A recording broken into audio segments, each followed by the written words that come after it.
আপ্যায়নের যে একটি বৈশিষ্ট্য মনে হয় যে এটা হচ্ছে আমাদের বাঙালিদের একটি অন্যতম গুণ বা আপনার বলা যায় যে অতিথি আসলে আমরা তাকে স্বাগতম জানাই, ওয়েলকাম জানাই বা তাকে আপ্যায়ন করি। এটা হচ্ছে বাঙালিদের বৈশিষ্ট্য। এমনকি এটা মুসলমান আমাদের একজন মাসুম বিল্লাহ মুফতি আছে, এটা হচ্ছে সুন্নত। কোন অতিথি আসলে সামর্থ্য অনুযায়ী তাকে সম্মান করা, তাকে খাওয়ানো, তাকে থাকতে দেওয়া। এমনকি যে শত্রু যদি হইতো, এমনকি হুজুর পাক ঈসা আলাইহিস সালামের পরে আপনার প্রায় 600 বছর নবী ছিল না। এখানে আরবের আমের জাহিলিদের যুগ বলা হতো।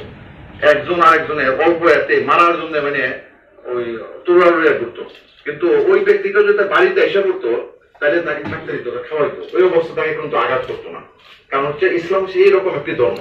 এটা সুন্নত, অন্যতম সুন্নত অতিথিদেরকে আপ্যায়ন করা, এবং অন্যান্য ধর্মেও আছে এই একই বিষয়।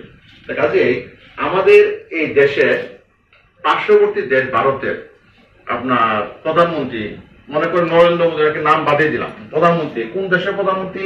যে দেশটা আমাদের সবচেয়ে বিপদ ছিল 71-এ, আপনার আমাদের সাধারণ মানুষের উপরে নির্বিচারে আপনার বৃষ্টির মতন গুলি করে পাখির মতন মানুষ মারছে বর্বর পাকিস্তান বাহিনী। তখন মানুষ দিক বিদিক ছুটাছুটি করছে। আপনার প্রায় 1 কোটির মতো মানুষ ভারত থেকে আশ্রয় নিচ্ছে, তাদেরকে অন্ন, বস্ত্র, চিকিৎসা দেওয়া সহযোগিতা করছে। এবং শ্রীমতী ইন্দিরা গান্ধী সারা বিশ্বে বাংলাদেশের পক্ষে, বাংলাদেশের স্বাধীন বাংলাদেশ সরকারের পক্ষে সে জনমত গড়ে তুলছে। এবং একটি স্বাধীন রাষ্ট্র প্রতিষ্ঠার পিছনে আপনার প্রথম যে দেশটির অবদান, এটা হচ্ছে ভারত। এবং এই ভারতের প্রধানমন্ত্রী বাংলাদেশের স্বাধীনতা সুবর্ণ জয়ন্তীর অনুষ্ঠান, এই উৎসবে আসবে, দাওয়াত পাবে। এবং এটা তো হচ্ছে একেবারে সবচেয়ে একটা প্রধানতম কাজ। যদি ভারতের প্রধানমন্ত্রী না আসে তাহলে কি উৎসব পূর্ণাঙ্গ হয়? অসম্পূর্ণ থেকে যায়। বরং পরিপূর্ণ ওনার আসার সম্মতি দেওয়াতে এই করোনা মহামারীর সময়ে উনি যে সম্মতি দিচ্ছে, এই জন্যই তো তার প্রতি আমরা কৃতজ্ঞতা জানানো দরকার। যে এই সময় সে সম্মতি দিচ্ছে, সে যদি বসতো যে আমি আসবো না, বরং তাহলে আমাদের এই সুবর্ণ জয়ন্তীটা অসম্পূর্ণ থাকতো। বরং ভারতের প্রধানমন্ত্রী নরেন্দ্র মোদী আসার সম্মতি দিচ্ছে, উনি আসতেছে, এটা আমাদের জন্য গৌরবের, আমাদের জন্য আপনার অহংকারের। এবং আমাদের ইতিহাস বলেন, ভৌগোলিক অবস্থান বলেন, আমাদের অর্থনীতি বলেন, আমাদের কৃষ্টি সংস্কৃতি বলেন, সবকিছুর সাথে ভারত জড়িত। আমাদের ইতিহাসের কথা বলেন, একেবারে সেই 1757 আমাদের 82 প্রান্তরে আমাদের নবাব সিরাজউদ্দৌলার পরাজয়। এরপরে আপনার প্রায় 200 বছর পরে আপনার যখন পাকিস্তান 47 প্রতিষ্ঠা হলো, 43 বছর পরে আমাদের বাংলাদেশ স্বাধীন হইল। এই প্রত্যেকটা আন্দোলন সংগ্রামে এবং ব্রিটিশ বিরোধী আন্দোলন যারা করেছিল, ভারতেরও অনেক এরকম বীর সেনানী, তারা এরকম ব্রিটিশ বিরোধী আন্দোলন করেছে। আপনার আমাদের মুক্তিযুদ্ধে তো তারা সৈন্য পাঠাই সহযোগিতা করেছে, মিত্র বাহিনী হিসেবে তাদের সৈন্য কাজ করেছে। একজন বলেছে 14,000 তাদের সেনাবাহিনীর লোক এখানে শহীদ হয়েছে। কাজে তাদের প্রতি কৃতজ্ঞতা জানানো, এটা তো আমাদের বৈশিষ্ট্য। এবং তার প্রধানমন্ত্রী এখানে আসতেছে, বরং তাদের সাথে আমাদের যেমন বন্ধুত্ব আছে, হয়তো কিছু কিছু বিষয়ে অমীমাংসিত আছে। অমীমাংস থাকলে ওইটা যারা আমাদের এই বিরোধী দল আছে, তারা যদি গঠনতান্ত্রিক বলতো যে নরেন্দ্র মোদীর এই সময় আমাদের এই দাবিগুলি করা দরকার, আমাদের মীমাংসা এখনো হয় নাই, এরকম আরো 2-1টা বিষয় থাকতে পারে। উল্লেখযোগ্য বিষয়গুলি কিন্তু মীমাংসা হয়ে গেছে, যেটা আমাদের র্যান্ড বাউন্ডারি ছিল, এটা আপনার হয়ে গেছে। যদিও এটা আপনার মুজিব ইন্দিরা চুক্তি ছিল আরো 42 বছর আগে হওয়ার কথা ছিল, কিন্তু 75-এ বঙ্গবন্ধু হত্যার পরে এখানে স্বাধীনতা বিরোধী দলগুলি ক্ষমতা থাকার কারণে তাদের ভারত বিরোধী আচার আচরণ, তাদের রাজনীতির কারণে এটা হয় নাই। এই জন্য ভারত দায়ী না, মূলত ওই রাজনৈতিক দলগুলি দায়ী। এবং আমাদের যে জল সীমানার যে সমস্যা ছিল, এটাও সমাধান হয়েছে ভারতের সাথে, এটাও ওই দলগুলি দায়ী। আমাদের 75-এ বঙ্গবন্ধুকে হত্যা করার মাধ্যমে তারা যে শুধু একটি আদর্শকে হত্যা করার চেষ্টা করছে, একটা রাজনৈতিক চেতনাকে ধ্বংস করার চেষ্টা করছে, মুক্তিযুদ্ধের চেতনা, তাই না, আমাদের অর্থনৈতিক তারা পঙ্গু করেছিল। এবং আপনার যদি ওই সময় যদি আপনার এই 75-এ যখন 15ই আগস্ট বঙ্গবন্ধু শাহাদত বরণ করলো, এর আগে আমাদের জিডিপি 7% ছিল। আপনার এখন হয়তো আমাদের 7% বা 8% জিডিপি আমরা গর্ব করি, কিন্তু 75 থেকে একেবারে আপনার 91 পর্যন্ত জিডিপি, আপনার 75 থেকে আপনার 90 পর্যন্ত জিডিপি 3-এর নিচে ছিল। 91 থেকে অবশ্য একটু বেড়েছিল, 5-এর মানে কাছাকাছি। তা আপনার আমাদের অর্থনৈতিক মানে যে মানে আসলো এটা অন্যতম 75-এর পরবর্তী যে দলগুলি দীর্ঘদিন দেশ পরিচালনা করছে তাদের মধ্যে এই ভারত বিরোধী একটি মানে মনোভাব থাকার কারণে। কারণ হচ্ছে আমাদের মানে প্রতিবেশী কি, আমাদের চারদিকেই মানে ভারত আছে এবং ভারত সব দিক দিয়ে আমাদের মানে সংশ্লিষ্ট। আজকে বাজারে যদি কিছু কিনতে চান, আপনার ওই একেবারে মানে পেঁয়াজ বলেন, আদা বলেন, আপনার রসুন বলেন, অন্যান্য কসমেটিক জিনিসগুলো সব তো ভারতের জিনিস এখানে বাজার করতেছে। এখন আমাদের অর্থনীতি আমরা হয়তো তাদের বাজারে কম মানে প্রবেশ করতেছি, এর অন্যতম কারণ হচ্ছে আমাদের হয়তো ওই রকম জিনিসই কম। আমাদের জিনিস না থাকলে বাজারে আমরা কি বিক্রি করবো, কি দ্বারা দোকানদারি করবো? বরং আপনারা এইটা বলেন না যে আমাদের মানে আরো জিনিস উৎপন্ন করা দরকার, ওখানে বাজারে শুল্ক মুক্ত সুবিধা দেওয়া দরকার, ভারতের বাজারগুলিতে সুষম সুবিধা দেওয়া দরকার, মানে এইগুলি প্রতিযোগিতা করা দরকার। যে ভারত হ্যাঁ ইতিমধ্যে জননেত্রী শেখ হাসিনা প্রকাশে না বললেও প্রতিযোগিতা অনেকগুলি মানে ইন্ডিকেটরে ভারত থেকে আমরা আগাই গেছি। ভারত মানে শক্তিশালী রাষ্ট্র, আমরা অনেক ছোট রাষ্ট্র, এরকম চিন্তা করার কোনো সুযোগ নাই। আমরা অনেকগুলি ইন্ডিকেটরে আমাদের মানে মানুষের গড়ায়ু, শিশু মিত্র, মাতৃমিত্র, এরকম বেশ কিছু স্যানিটেশন, এগুলিতে আমরা অনেক আগে আছি।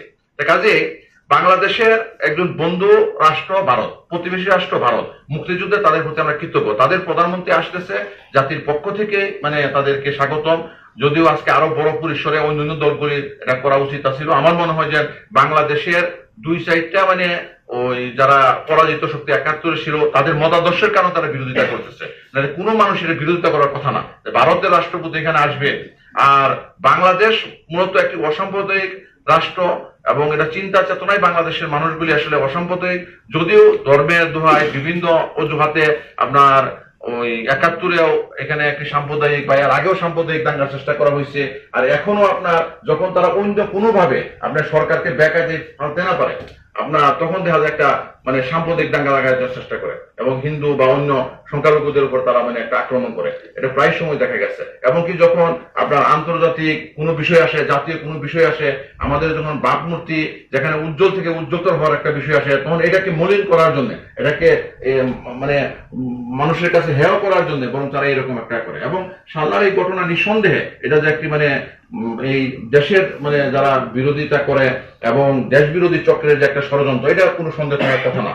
কাজে ওখানে ওই আরো বেশি ব্যাপক তদন্ত করা দরকার এবং যারা সত্যিকার পিছনে যারা মানে কলকাঠি যারা নাচছে বা নাচতেছে তারা অবশ্যই আপনার ওই মতাদর্শে যারা পাকিস্তান বা এরকম মানে স্বাধীনতা বিরোধী এবং বাংলাদেশ বিরোধী যারা চক্রান্ত করে, এমনকি নরেন্দ্র মোদীর বিরুদ্ধে যারা কথা বলতেছে এবং তাদেরকে কথা যারা বলাইতেছে, যাতে এর পিছনেও দেশ বিরোধী একটি চক্র কাজ করতেছে, মূলত মানে এখানে মুক্তিযুদ্ধের বিরোধী একটি চক্র কাজ করতেছে। বরং তাদেরকে চিহ্নিত করা দরকার। এরা আগেও মানে দেশের যেমন ক্ষতি করছে, এখনো ক্ষতি করেছে, পরেও করবে। কাজে চিহ্নিত করে এই মানে গোষ্ঠী যেন আসলে আর মাথা চড়া না দাঁড়াইতে পারে, এই জন্য সরকার কার্যকর পদক্ষেপ দরকার। এর স্বল্পমেয়াদী দীর্ঘমেয়াদী চিন্তা করা দরকার।